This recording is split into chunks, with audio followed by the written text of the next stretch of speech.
Ed Adams, and this is the Weekly Genealogy Toolkit, the podcast that helps new genealogists get the most out of their research time and avoid the most common pitfalls. Over the last 52 weeks, we've covered a lot of ground. If you've listened to every episode so far, you've somehow managed to stomach 11 and a half hours of me talking about tips and techniques to improve your odds of achieving your goals in your family history research.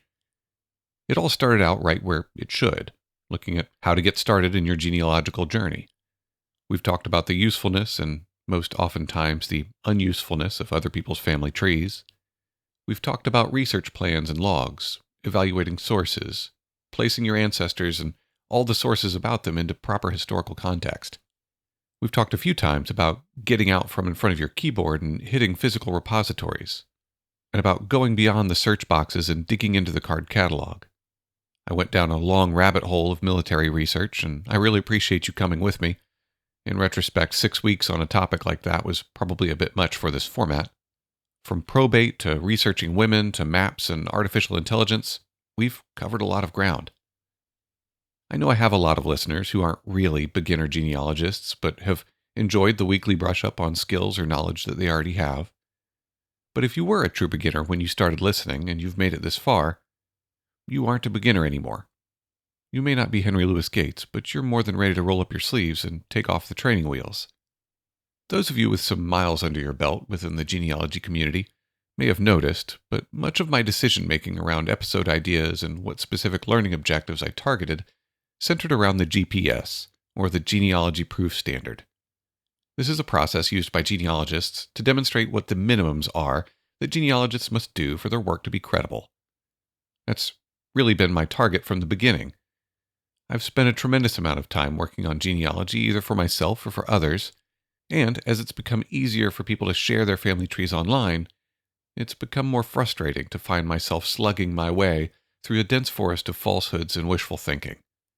To be honest, I spent some time being pretty bitter about it and can still get annoyed from time to time, but after spending so much time weeding through misinformation, I came to the conclusion that it was purely as a result of simply not knowing better.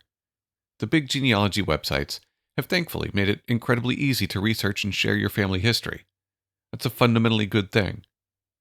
Unfortunately, because genealogy is, at its heart, a disciplined endeavor, making it easier hasn't done wonders for the quality of work available.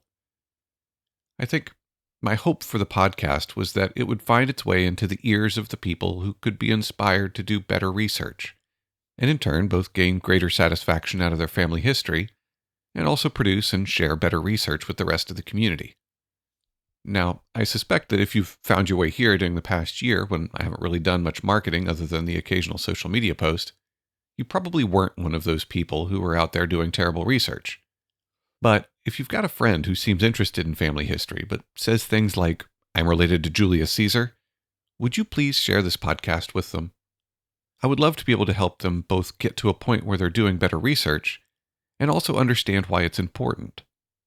I mean, I've talked about it in other episodes, but I feel like, while it's cool to find that occasional famous person that you're related to, I find an overemphasis on this kind of thing to be deeply troubling.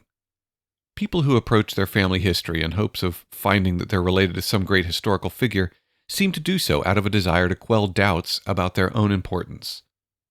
I don't say that to belittle or make fun. I think this was a part of my journey as well. I think it was a small part, but I'd be lying if I said I never hoped to find some important figure. I did an episode on the value of family history research, but I might go back and re-record it one day because I don't think I really came close to doing it justice. But as I'm recording this on the trail end of the Christmas holiday, the movie It's a Wonderful Life is fresh in my mind. This movie is, much to my family's chagrin, hands down my favorite Christmas movie. I love Jimmy Stewart. I love movies of that era. I think Frank Capra is an amazing filmmaker. But there's something about the message in the movie that always hits me deep in the feels. I think the movie really tries, and often succeeds, at shining a light on what makes an individual human life so valuable. It's got nothing to do with great accomplishment, and it has everything to do with love and relationship to other human beings. The movie famously ends with the line, "No man is a failure who has friends." But that theme of being a failure is really at the heart of the whole film. Interestingly, The only character who actually says that someone is a failure is Henry Potter, the only man who truly was a failure by Capper's measure. But that's the biggest takeaway that working on family history has given to me. It's certainly not the only thing of value I've gotten, but a deeper understanding of the tremendous value of every human life isn't a bad thing to get out of a hobby. I'm the kind of genealogist who likes to take his time. I work slow, because I like to live in the shoes of the family that I'm researching. I get to know their town or village, I become acquainted with their family and friends. I learn about the jobs that they had, what their day-to-day lives were like. I put it all in context to get a better understanding of their hopes and fears, which helps me to understand the decisions that they made along the way. I ride along as a silent passenger in the journey of their lives, experiencing the great joys and great sorrows that are the milestones of all human life. When I piece together all the small windows into their existence that each source offers me, and I can finally put them in a chronological order beginning with their birth and ending with their death, I always step away from the experience feeling like something of great value was lost. Even if the person was an everyday Joe, a traveling shoe salesman, a rail worker, a coal miner, an executive at a small local building and loan company. All you're left looking at is the tremendous hole they left in the lives of everyone who loved them. I think that's why I feel that accuracy in your research is so important.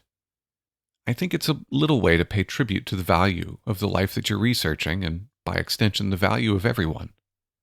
So for me, genealogy started as a hobby, but it's really grown to something much more than that. This is probably a good place to transition to the next thing that I want to talk about. So, last episode I mentioned that since September I've been working with Moxie Forensic Investigations. The people there are very much like me and believe strongly in the value of every human life, no matter how small or insignificant they may seem to society at large. I feel like I've really found my home with them, and I want to be able to dedicate more of my time to the work that they do. Since I started working for them, the time that I've spent working on this podcast has felt a little bit like stolen time. I've felt like if I'm going to be working on something genealogy related, I should be trying to solve these violent crime cases or should be bringing back identity to people who are currently only seen as unidentified remains. But I think this is also well timed, because, as I've already said, anyone who's listened this far in the podcast isn't a beginner anymore. I set out to make a podcast for beginning genealogists, and I think I've succeeded. But I don't want to completely hang it up and call it quits. I just don't think that the 10 to 15 minute episode a week format really makes sense for me anymore. What I'd really like to do is really two different things.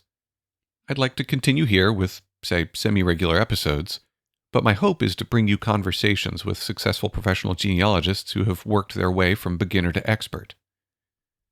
I think it would be valuable to add perspective to what I've already provided, and that would necessarily come from others.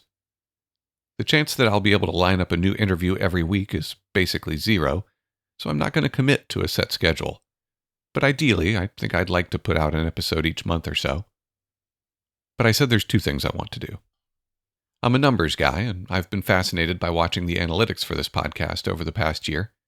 It's clear to me that two of the more popular episodes were the two historical context episodes I did, one on the Brownsville Affray and one on the North Carolina regulators.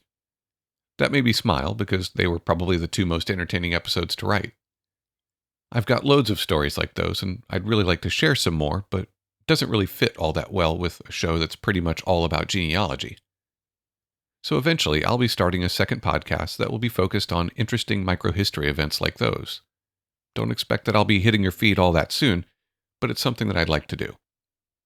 I've really appreciated hearing from those of you who have reached out over the past year, and I hope that even the experienced genealogists among you have gotten at least a few valuable nuggets from the podcast. I'd encourage you to keep reaching out, because I'm not actually going anywhere. I just won't have an episode ready for you for each Monday's commute. I want to thank all of you for listening. I hope you have a great week, and I'll see you next time.